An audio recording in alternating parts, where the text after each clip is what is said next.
اس میں دعاؤں کی قبولیت کے بہت وعدے ہیں اور اس میں بڑی پاور ہے، کیونکہ بندہ جب عاجزی کرتا ہے نا، جب جھکتا ہے، جب توبہ کا راستہ اختیار کرتا ہے، پھر میرے رب کی مدد آتی ہے،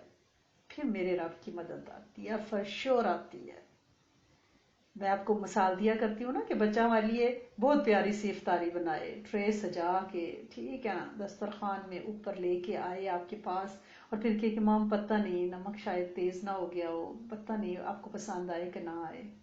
یہ استغفار ہے کہ آپ عبادت بھی کرو اور پھر توبہ بھی کرو، نماز کا سلام پھیرا، 3 دفعہ آپ استغفار کر رہے ہیں کہ اللہ سونے پڑی تو ہے، پتہ نہیں اس میں آر کی پڑی گئی ہے کہ نہیں، کچھ کمیاں رہ گئی ہیں، کمزور تھی میری نماز، تو معاف کر دے اور قبول کر لے، ٹھیک ہے نا۔ اور آپ جب یہ سورت پڑھتے ہو تو اس میں وَاسْتَغْفِرْهُ إِنَّهُ كَانَ تَوَّابًا، تو اس میں استغفار ہے، جہاں استغفار آئے گا وہاں کامیابی آئے گی۔ اس کے شروع میں نصر اللہ اور فتح ہے، اس کے آخر میں استغفار ہے، اس میں کامیابی ہی کامیابی ہے اگر ہم سوچیں تو، نصرت بھی ہے، دین کا کام بھی ہے، تسبیح بھی ہے، فسبح بحمد ربک، تسبیح بھی ہے۔ لہٰذا اس صورت کو اگر آپ ایک خاص عمل جو بزرگ فرماتے ہیں وہ کیا ہے کہ آپ فجر میں درود شریف پڑھیں 3 دفعہ 5 دفعہ جو آپ کو توفیق ہے، کوئی سا بھی درود شریف پڑھیں، اور اس کے بعد آپ ہر دفعہ بسم اللہ الرحمن الرحیم یعنی بما تسمیہ اس صورت کو 21 بار پڑھیں فجر کی نماز کے بعد، ٹھیک ہے نا۔ فجر کے بعد آپ کے اذکار زیادہ آپ کو ٹائم نہیں ملتا، اشراق کے وقت پڑھ لیں، چاشت کے وقت پڑھ لیں، یعنی پہلے پہر تہجد کے وقت پڑھ لیں، ایک دفعہ مارننگ پہلے پہر آپ پڑھ لیں، فجر کے بعد پڑھ لیں تو زیادہ اچھا، اگر ٹائم نہ ملے تو تھوڑا لیٹ پہلے پڑھ سکتے ہیں، تو آپ 21 بار اس صورت کو پڑھیں گے، ہر دفعہ بسم اللہ الرحمن الرحیم ساتھ ہو، اول آخر آپ نے جب یہ عمل شروع کرنا ہے تو 3-5 دفعہ درود شریف پڑھا، پھر 21 دفعہ یہ صورت بما تسمیہ پڑھ کے پھر درود شریف پڑھ کے آپ دعا کر لیں، اور اس صورت کو پڑھتے ہوئے جو آپ کا مسئلہ ہے، بچوں کا، اولاد کا، بے ہدایتی کا، جادو کا، بے اولادی کا، اچھے زوجین کا، آپ اس کو نظر بات کا آپ اس کو پڑھیں، تصور کر کے پڑھیں، بہت پاورفل عمل ہے، بہت پاورفل عمل ہے۔ دوسرا، پھر آپ اسی عمل کو ظہر کے وقت کریں گی، ظہر نماز کے بعد آپ اس کو 22 ٹائم کریں گی، 22 دفعہ، ایک دفعہ بڑھا دیں گی، ٹھیک ہے۔ صبح آپ نے 21 ٹائم کیا تھا، اب آپ اس کو 22 ٹائمز کریں گی، 22 دفعہ، وہی 3 دفعہ درود شریف پڑھا، پھر ہر دفعہ یہ صورت 22 دفعہ بما تسمیہ پڑھی، پھر درود شریف 3 دفعہ پڑھا، یہ آپ کا عمل ہو گیا ظہر کے بعد۔ عصر کے بعد آپ نے یہی عمل لیکن ایک دفعہ انکریز کر دینی ہے، صورت 23 ٹائم، پھر مغرب کے بعد یہی عمل درود شریف ہر دفعہ بسم اللہ الرحمن الرحیم کے ساتھ، یہ صورت 24 ٹائم 24 بار پڑھنی ہے، یعنی آپ ایک ایک ہر نماز کے ساتھ انکریز کرتے جائیں گے، بڑھاتے جائیں گے، پھر درود شریف پڑھ کے یہ آپ کا عمل کمپلیٹ ہوا۔ پھر عشاء کے بعد آپ اس کو 25 ٹائم کریں گے، 25 بار کریں گے، 3 دفعہ درود شریف پڑھیں گے جتنی آپ کو توفیق ہو، 5 بار 7 بار، پھر اس صورت کو بسم اللہ الرحمن الرحیم کے ساتھ ہر بار 25 بار پڑھیں گے، اور پھر درود شریف پڑھیں گے، یہ آپ کا پورے دن کا عمل ہوگا۔ اس کو آپ کنٹینیوز اپنے اذکار میں شامل رکھیں، اور انشاءاللہ اس میں بڑی خیر ہے، اس میں بہت برکت ہے۔ ایسا نہیں ہوا کہ کسی نے یہ عمل کیا ہو تو اس کے مسئلے حل نہ ہوئے ہوں، یہ نہیں ہو سکتا،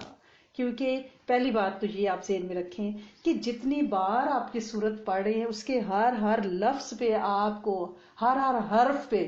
آپ کو اجر مل رہا ہے، 10 نیکیاں کم از کم مل رہی ہیں، ورنہ اللہ کے ہاں یہ سینکڑوں ہزاروں بھی ہیں۔ جیسے آپ نے ایزا کہا، ٹھیک ہے نا، الف پہ 10 نیکیاں، زال پہ اور پھر الف پہ، یہ 30 نیکیاں آپ کو ایزا کہنے پہ مل گئی ہیں۔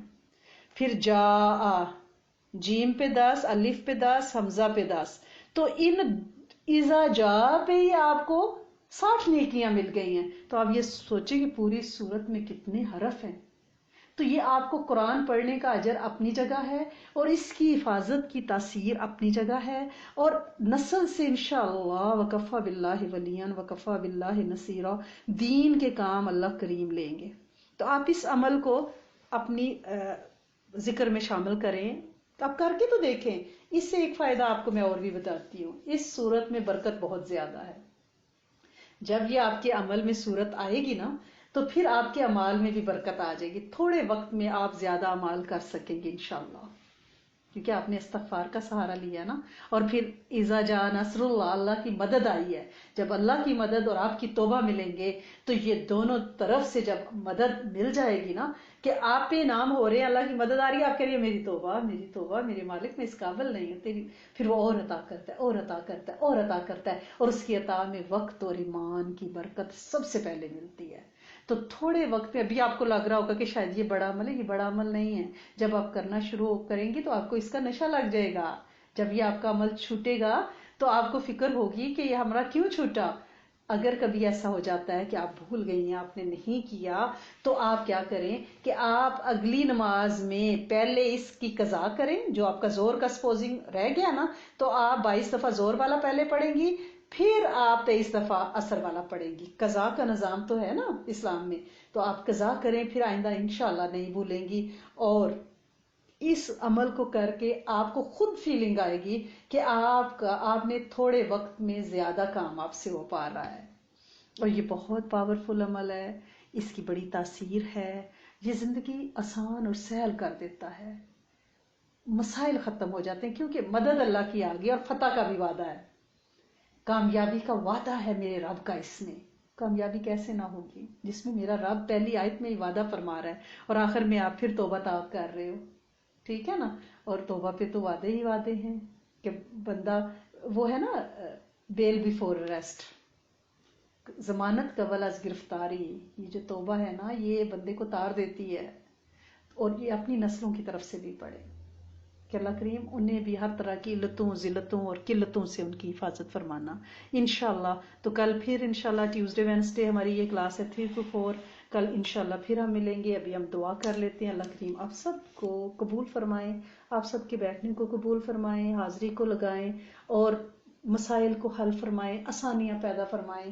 برکتیں نازل فرمائیں، اور زندگی کو سہل سبک رفتار بنا دیں، اس دنیا میں بھی بھلا کریں اور آخرت میں بھی بھلا کریں، مخلوق کا بھلا کریں۔ اور جو ہم دعا مانگنے جا رہے ہیں اللہ کریم ہمارے لیے، ہماری قیامت تک کی نسل کے لیے، پوری امت کے جن و انس کے لیے اس کو سدا قبول فرما کے رکھیں انشاءاللہ العزیز۔ اللہم انی اسألک واتوجہ الیک بنبینا محمد صلی اللہ علیہ وآلہ وسلم، نبی رحمت یا محمد، انی اتوجہ بک الی ربک ان تقضی حاجاتی، اللہم انک مالک مقتدر ما تشاء من امر یکون، وبالحق انزلناہ وبالحق نزل وما ارسلناک الا مبشرا ونذیرا،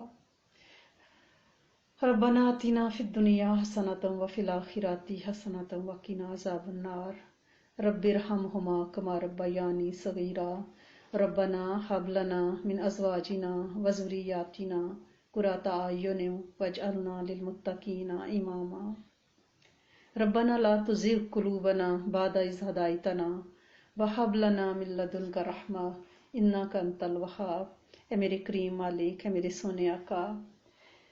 تیری محبت میں اور تیرے حبیب کی محبت میں اور پھر ان کے صحابہ کی محبت میں اللہ کریم بیٹھے ہیں، اور اللہ کریم یہ تذکرے اس لیے کر رہے ہیں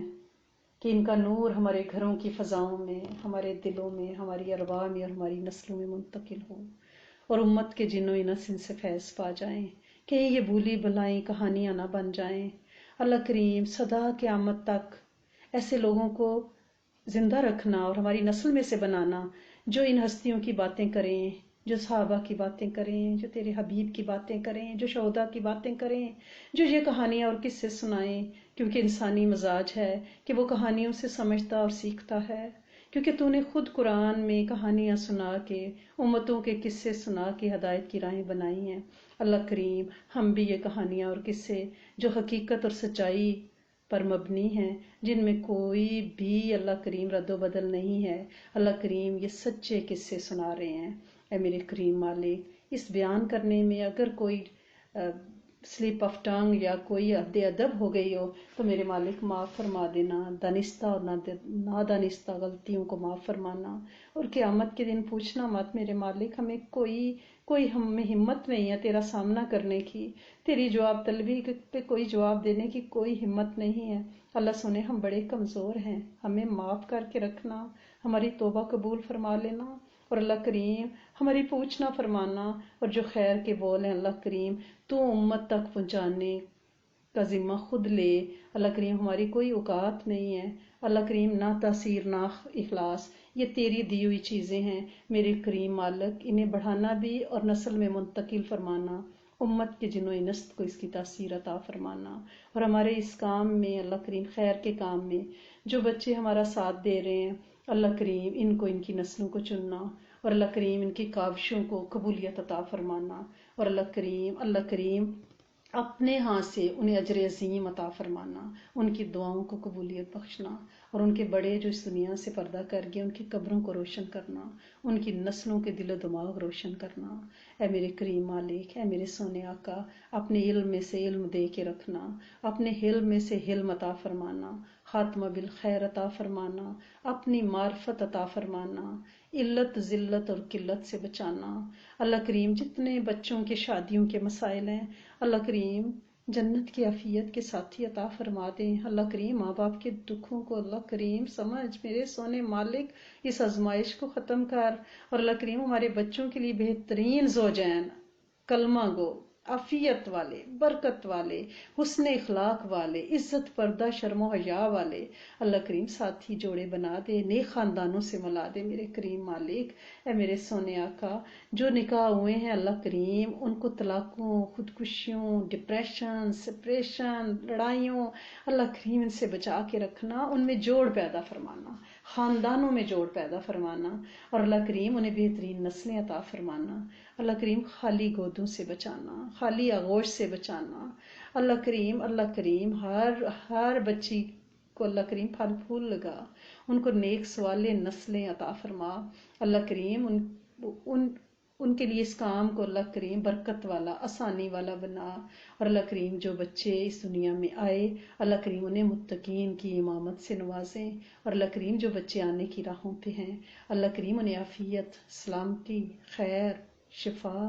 برکت کے ساتھ لائیں، اور اللہ کریم انہیں نیکوکاروں کا امام بنانا اور ان سے دین کا کام لینا۔ اے میرے کریم مالک، اے میرے سونے آقا، بہت سے لوگ بیمار ہیں اور اس وبا کے ہاتھوں اللہ کریم بڑے لاچار ہیں، اللہ کریم اپنی مدد فرما دیں۔ اللہ کریم اس ناگہانی آفت، اس ٹیسٹ، اللہ کریم اس عذاب کو جو آپ نے امت میں مسلط فرمایا ہے اللہ کریم سے عافیت سے واپس بلائیں، اور اللہ کریم امت کو معاف کر دیں۔ اللہ کریم ہسپتالوں پہ شفائیں نازل فرمائیں، جیلوں پہ شفائیں، عافیتیں، برکتیں نازل فرمائیں۔ اللہ کریم ہدایت کی راہیں کھول دیں۔ اللہ کریم اپنی رحمت فرمائیں، جو ہمارے پیارے اس دنیا سے پردہ کر گئے ان پہ کرم اور فضل فرما دیں، انہیں معاف فرما دیں۔ اللہ کریم ہم بھی اسی راہ کے مسافر ہیں، اللہ کریم آسان موت دینا، عزت پردے والی موت دینا۔ اللہ کریم ہمارا شرم بھرم قائم رہے۔ اللہ کریم کسی ایسی بیماری میں مبتلا نہ کرنا کہ ہمارا پردہ کھل جائے۔ اے میرے کریم مالک کوئی ایسا حادثہ نہ دے دینا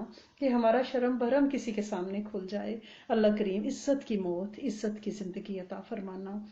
اللہ کریم نسلوں کو عزتوں کے تاج پہنانا۔ اللہ کریم بے رویوں، بے ہدایتیوں سے بچا کے رکھنا، غیر مسلم اور غیر کلمہ گو جوڑوں اور غیر فطری جوڑے بننے سے بچانا نسل میں، امت میں۔ اے میرے کریم مالک جادو جنات کا بڑا زور ہے اللہ کریم،